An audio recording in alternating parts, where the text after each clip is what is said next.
Hi, I'm Paul Guppy. I'm Vice President for the Washington Policy Center, and this is our regular legislative update about the top issues that are going on in Olympia right now, and which will affect everyone in our state. So we really try to keep an idea out of the more than several thousand bills that are introduced, the handful that will really push through to be signed into law, where they stand in the process, but primarily how they will affect the people of our state and how they're relevant to all of our lives. So first, a quick update on some activity that we did earlier in the week, and that was our annual Olympia Day that our research staff, our chairman, our president, were all in the state capitol for the day. To attend meetings, to meet with leadership, House and Senate caucus, and we're providing the same thing we always provide, which is a bipartisan independent resource of research and data about the bills that are moving, always trying to encourage our state leaders of both parties to move policy in a direction that's positive for everyone in our state. So we did have those formal meetings during the day. It was a lot of fun. You meet a lot of interesting characters down in Olympia. It's great to meet your own elected representatives and the leadership. But the other thing that's interesting from our perspective is that the lawmakers themselves spend all day in meetings. Of course, there are lots of advocacy groups, lobby groups, and we're not one of those. So what we found is that when we have a meeting with a lawmaker, they sort of like that because from their point of view, that's a different kind of meeting. We're not coming in with a request or an agenda or some bill or grant that we are pushing for. We are there with a set of ideas and resources to help them do their job. Also, most lawmakers, again, of both parties, like to talk about ideas. They don't necessarily want to be lobbied every single meeting on some special interest. To talk about general policy issues that are good for our state is kind of a break for these lawmakers, and they like to talk to our experts about that. In addition, our researchers were testifying before committees during the day, and then in the evening, we had our regular legislative reception, which is always a lot of fun. Again, bipartisan. We had a great group there, and that was held just off the Capitol campus in the evening, and that went very well as well. And the other item that we did was announce our new and revised, new and improved Washington State Policy Guide. This is the 7th edition, and as all of our supporters know, we put out this publication regularly. It is a reference book, so people are intimidated, like, oh my goodness, it's almost 300 pages. Well, you can pick up this book and read it from almost any point, depending on what issues that you're interested in: small business regulation, economy, budget, transportation, highways, roads, healthcare, education reform, all of the agriculture policy. All of those are covered in this book, and they're divided into 10 chapters, and every chapter is divided into smaller subsections, and there are specific recommendations based on our research that, again, we think will move our state in the right direction. So we announced that. It's available on our website and by contacting our office, and of course, many of our supporters will receive a copy automatically because we appreciate their support. Next is to get on to the substance of what is being debated in Olympia. As I've said before, it's a short 60-day session. It started on January 8th. The next cutoff date for the work they're doing is January 31st. And after that deadline, bills that have not passed out of committee are supposedly dead for the session. Of course, nothing is ever completely dead until they adjourn in March. One interesting pattern is what we're not seeing. So in the past, there was big push by radical left-wing groups in particular for certain agenda items that they wanted. One was defund the police. Another was critical race theory being taught in the schools. Radical gender identity bills. We're not seeing as much of that. This time, those ideas seem to be somewhat discredited, not popular. There's also the concern that the majority party has that this is an election year. We have a huge national election going on for president. We have a contested governor's race. And of course, there are state legislative races. So with that, that makes us think that maybe the majority Democrats are moving away from some of these issues. There are plenty of extreme proposals out there, and I'll get to those in a minute. But that pattern of defund the police and other radical ideas, we're not seeing as much of that this year. To us, that indicates that when ideas become discredited, political figures don't want to be associated with them if they're proven to be unworkable or unpopular. Next, but here are some bills that they are pushing. One is to create, it's SB 5427.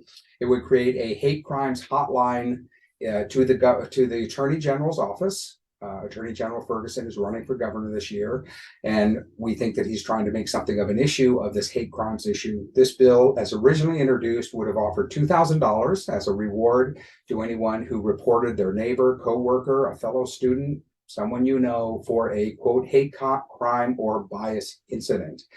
Neither one of those terms was defined in the bill. The sponsor of the bill, Senator Valdez, who's from Seattle, appeared to be somewhat embarrassed about offering the bounty. So the first change in the bill was the $2,000 reward was dropped, and then the bill was sent to committee, and there it sits. This idea, I think, was meant to frighten people that they couldn't be against something that had the word hate crimes in it. Well, that's not us. We had no problem analyzing this bill and pointing out that it would create suspicion, division. Some people call it the think on your friends bill. And of course, even though they took the reward out, there's still that incentive to maybe phone somebody in, whether there's evidence or not. And that was the civil rights problem that we had with that bill. The next one, equally controversial and new this year, is HB 2150, introduced by Christine Reeves of Federal Way. And this is, I'll just jump right to it. It appears to be designed to keep Donald Trump off the ballot in Washington state. Now, that candidate is not mentioned in the bill, which the sponsor herself is quick to point out. The bill provides that anyone who has been accused or charged of being, quote, engaged in insurrection, or anyone who has been charged with a federal or state crime and yet not yet acquitted, the Secretary of State would be required to remove that person's name from the ballot or not have it printed to begin with. If that person's name did appear on the ballot, because we have mail-in ballots go out a month before the election, those votes would not be counted. So our problem with this bill is it's clearly an effort to ban one particular national candidate from appearing on the ballot. We think it's anti-democratic because it doesn't allow voters to make their own choice. It would actually cancel, disenfranchise people who had voted for Trump, for example, if the Secretary of State decided that his name never should have appeared on the ballot in the first place. But the part that really disturbs us, again, from a civil rights point of view, is a person wouldn't even have to be convicted of a crime, convicted of insurrection, or one of the crimes listed in the bill. You only have to be accused. And that clearly creates a tool where an opponent gins up an accusation, a prosecutor files a case against someone, and under this bill, it's possible that person's name would be taken off the ballot before there was a trial or evidence or any kind of due process. And that's our main concern about it. We're not really so concerned about President Trump, former President Trump, rather. The Democratic nominee is going to win Washington state. That's a pretty safe bet. Our concern is more about the rights of the individual to be able to choose on the ballot the person they want to vote for without interference from the state. That bill is in committee and it hasn't moved yet, and that's where it sits right now. Next is SB 5770, and this is actually a much more serious bill for all of us in practical life because it would repeal a voter-approved property tax limit that was passed in 2001 by popular initiative, and many people are aware of this policy already. It says that no local or state jurisdiction can raise the total property tax collections by more than 1% a year, so it operates as a cap. It does not apply to non-regular property taxes, new construction, remodeling, permitting. There are other forms of revenue that go to state and local government, but this one does cap the regular basic property tax. This bill would repeal that measure and replace it with a 3% cap. So it's a 300% increase in property taxes. Maybe this is an improvement. This bill was introduced last year. We argued against it as being bad policy. That previous version would have increased the cap to 5%. So that's a 500% increase in taxes. I guess the sponsor of this bill, Senator Jamie Pedersen of Seattle, he backed off a little bit and knocked it down to 3%. To us, the principle is the same. This was a popular policy that was passed by the voters. So there's a democracy concern in the lawmakers coming along and repealing it. But the other point is purely empirical. Data shows this policy has been in place for 22 years. Local governments are not starved of money. They have plenty of revenue. The state has more revenue than in history. They literally have lots of money. They have more than $1 billion in revenue this year. And so this policy has been working. state and local governments get the revenue they need. Property owners get at least some modest tax relief. We think there's no reason to repeal it. Another one along the same lines is HB 2276. This would increase the real estate excise tax on housing transactions. It raises the highest rate of the real estate excise tax on homes from homes worth $525,000 to $750,000. So what that's saying is just higher taxes being imposed. It also creates a new tax on the sale of properties over $3 million. And as our small business expert, Mark Harmsworth, pointed out, there are lots of multifamily units with 2 to 4 apartment units, a single building, that are easily worth more than $3 million. And so there will be a 1% tax on those immediately. All of this goes to say that both the property tax bill and the real estate excise tax bill are moving in the wrong direction as far as affordability, inflation, and housing. We keep hearing from Olympia that they're concerned about affordable housing. And yet when we look at their fiscal policy, they're just adding new taxes onto housing. We think that's the wrong direction.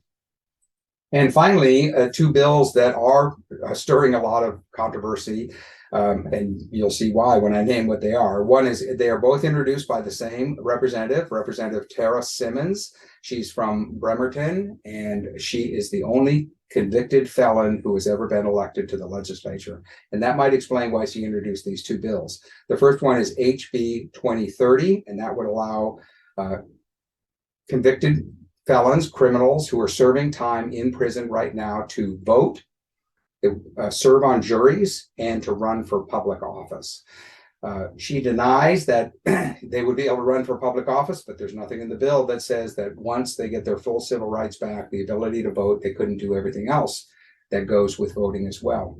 So this bill is really offending a lot of people, because once people who are serving in prison are allowed to vote, that in a way that's disenfranchising their victims. It's saying that, well, if a person commits a crime, haven't they removed themselves from the community? They have shown they are willing to victimize their neighbors, and yet they're still allowed to be part of our governing process. The other principle involved is that it lowers standards for trust in our public institutions, because of literally any behavior will not take away your ability to vote, at least temporarily. Then it lowers trust in public institutions. And the other point is that democracy is about self-government. And if you can't control your own actions and be respectful and of other people, again, it shows that you're not responsible and you shouldn't be allowed to vote. So no other state does this, except a few jurisdictions have tried this, allowing prisoners to vote, but it really does go against people's sense of justice. Once a person has served their time, met all of their obligations, and returned to the community, then sure. And we have a law like that now, passed in the last few years, that former convicted felons are allowed to vote, but not people who are currently serving. And then the second bill that Representative Simmons has introduced is HB 2177. And this would change the membership of the Sex Offender Policy Board to require that a person, and this is a quote, a person with lived experience with incarceration would be a member of the Sex Offender Policy Board.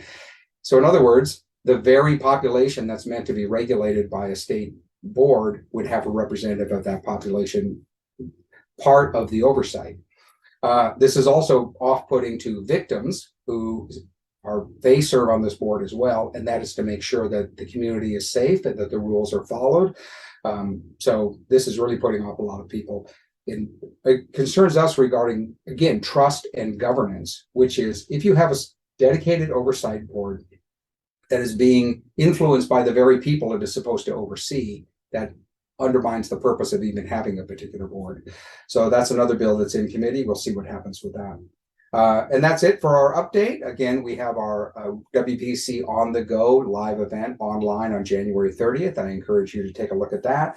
Our YP Young Professional Program has a Western Washington social event coming up at Flat Stick Pub in Redmond on February 8th. That will be a lot of fun. And our usual national speaker events that we have in Scottsdale and Palm Springs are coming up later on in March. And we hope that you look into that too. And with that update, that's it for this week. And I will be back with another update in the future. Thanks.